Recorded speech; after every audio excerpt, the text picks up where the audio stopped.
Using Get More Math's mixed review, teachers can target remediation for individual students or small groups.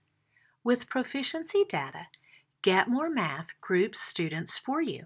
You'll work with those students to get those squares to green or better. Don't forget, green or better indicates a student is maintaining mastery over time.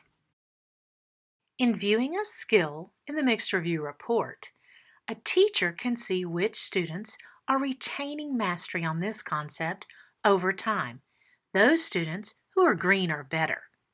A teacher can also see which students could benefit from targeted remediation on the concept.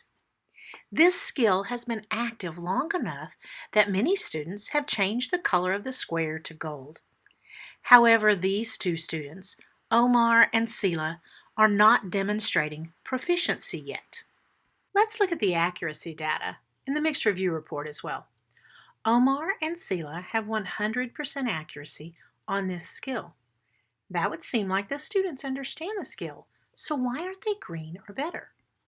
Let's look at student data for more information.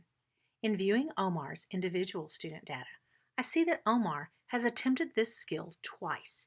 He probably understood the concept on the day of the assignment, but he hasn't even solved enough problems to change the color of the square to yellow. Sela attempted the skill 5 times, which explains why the color of her square is yellow. Neither of these students has practiced the skill lately, so chances are they don't remember how to solve these problems. To target remediation on this skill, use a small group with guided practice. Then have the students work to change the color of this square to green or better. By demonstrating proficiency, accuracy over time, your students are more confident in their abilities, and you're sure they're remembering those concepts over time.